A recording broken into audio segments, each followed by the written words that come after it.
Hello viewers, आज मैं आपको अधिक मास की कहानी सुना रही हूँ। अधिक मास की कहानी सुनाने से पहले मैं आपको इसके बारे में संक्षेप में बताती हूँ। हिंदू कैलेंडर के अनुसार हर महीने में 2-3 दिन बच जाते हैं, जो 3 वर्ष में 1 मास के बराबर हो जाते हैं। यही कारण है कि 3 वर्ष में एक बार अधिमास यानी पुरुषोत्तम मास होता है।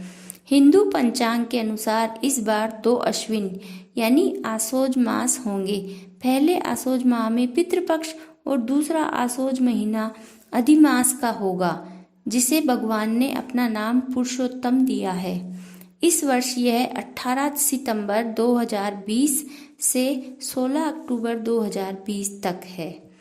अधिक मास में विवाह, मुंडन, कर्ण छेदन जैसे मांगलिक कार्य नहीं होते हैं। इस काल में पूजा पाठ, व्रत, उपवास और साधना का विशेष महत्व है। शास्त्रों के अनुसार अधिक मास में किए गए दान, पुण्य, साधना व धार्मिक कार्य का कई गुना अधिक फल मिलता है। अधिक मास में कई स्त्रियां जल्दी उठकर स्नान करके पूजा पाठ करती है व एक समय भोजन करती है। अब मैं आपको अधिक मास में सुनी जाने वाली कहानी सुनाती हूँ। एक राजा था। वह बहुत सुबह सबसे पहले उठकर नहाने जाता था, परंतु उससे पहले एक बांदरी वहाँ अधिक मास नहाने आती थी और नहाते समय बोलती थी कि अटल पानी नहाऊं, अधिक मास नहाऊं और 108 पोते पाऊं। जब राजा नहाने आया तो उसने बांदरी को बोलते हुए सुन लिया कि अधिक मास नहाऊं, 108 पोते पाऊं। तो राजा ने सोचा, मेरे कोई पुत्र नहीं है, अगर मैं इससे शादी कर लूं तो इसके अधिक मास के प्रभाव से मेरे पुत्र हो जाएंगे। राजा ने उससे शादी कर ली तो वह गर्भवती हो गई। तो बांदरी ने कहा कि अगर मुझे आपकी जरूरत पड़ी तो मैं आपको कैसे बुलाऊं। तब राजा ने कहा कि मेरे कमरे से तेरे कमरे तक एक डोर बांध लेता हूँ। अगर तुझे जरूरत पड़े तो इस डोर को हिला देना, मैं आ जाऊंगा। बांदरी ने हाँ कर दी। एक दिन वह डोर गलती से हिल गई तो राजा तुरंत वहां आ गया और पूछा कि क्या हुआ। तो उसने कहा कि गलती से डोर हिल गई। राजा वापस चला गया। जब कुछ दिनों बाद बांदरी के पेट में दर्द हुआ तो उसने डोर हिलाई। इस बार राजा नहीं आया। सोचा गलती से हिल गई होगी। उसने दूसरी रानियों से पूछा कि बच्चा कैसे होता है। तो उन्होंने कहा कि कोठरी में मुंह दे ले और आंखों के और कानों के पट्टी बांध ले। वह कुछ समझ नहीं पाई। उसने आंखों पर पट्टी बांध ली और कानों पर भी पट्टी बांध ली। इतने में ही उसके बालक बच्चा हो गया। तो दूसरी रानियों ने दासी को बुलाकर कहा कि इसको दूर मिट्टी में पटकाओ और बांदरी के पास पत्थर रख दो। दासी ने ऐसे ही किया। थोड़ी देर बाद जब राजा आए तो रानियों ने पूछा कि इसके क्या हुआ। तब रानियों ने कहा कि बांदरी के क्या होना था, पत्थर हुए हैं। राजा निराश होकर वहां से चला गया। उधर जब कुम्हार और कुम्हारी मिट्टी लेने आए तो मिट्टी में इतना सुंदर बच्चे को देखकर कुम्हारी ने तुरंत गोद में उठा लिया। कुम्हार ने कहा, यहाँ कोई नहीं है, पता नहीं कौन छोड़ कर गया है, इसको अपने पास रख लेते हैं, इसे हम पालेंगे। और उस बच्चे को वे अपने घर ले आए। बच्चा दिनों दिन बड़ा होने। एक दिन कुम्हार के बच्चे ने कुम्हार से कहा, मुझे मिट्टी का घोड़ा बना दो। कुम्हार ने बना दिया। जब वही दासी पास ही तालाब में पानी लेने आई, उसी समय कुम्हार का लड़का भी मिट्टी का घोड़ा लाकर दासी के सामने बोला, पी पी रे मिट्टी के घोड़े पानी पी। तो दासी बोली कि कहीं मिट्टी का घोड़ा भी पानी पीता है क्या, कहीं पागल तो नहीं हुआ है। तो उस लड़के ने कहा, कहीं बांदरी के भी पत्थर होते हैं क्या।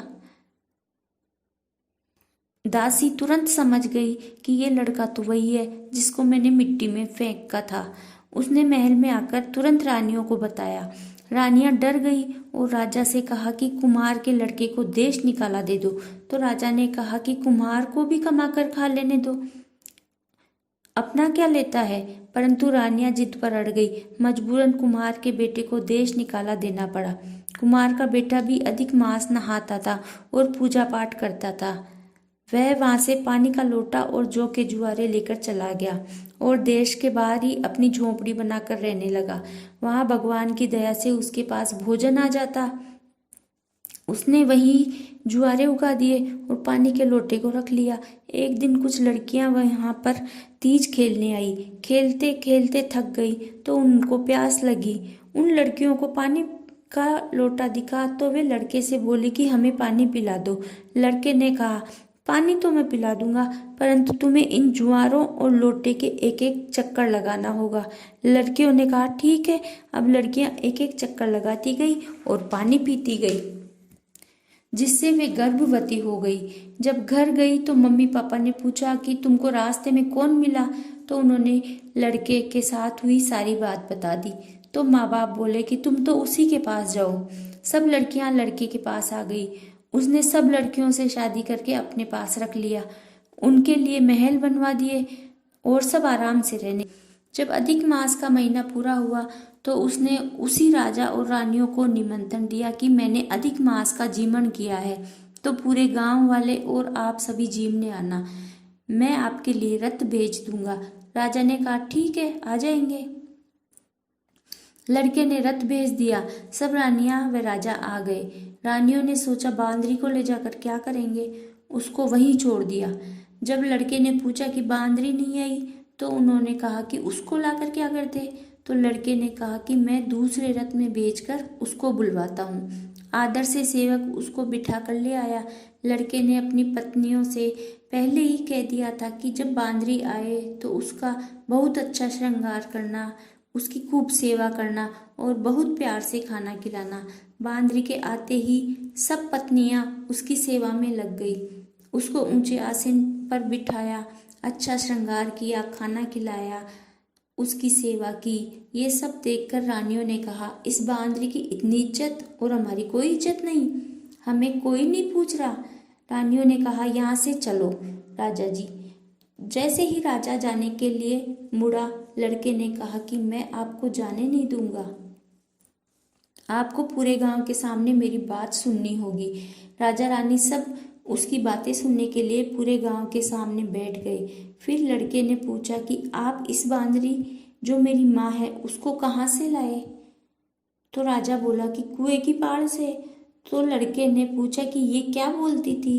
तो राजा ने कहा कि ये बोलती थी कि अधिक मास ना आऊंगी, 108 पोते पाऊंगी। तो आप शादी करके महल में ले आए, और जब इसके लड़का होने वाला था तो इसने डोर हिलाई और आप नहीं आए, और इसके लड़का हो गया, जिसको रानियों ने दासी से कहकर फिकवा दिया और उसकी जगह पत्थर रख दिए। मुझे कुम्हार ने पाला, चाहे तो कुम्हार से पूछ लो, मुझे मिट्टी में से उठाकर लाया था। तो कुम्हार ने हाँ कर दिया।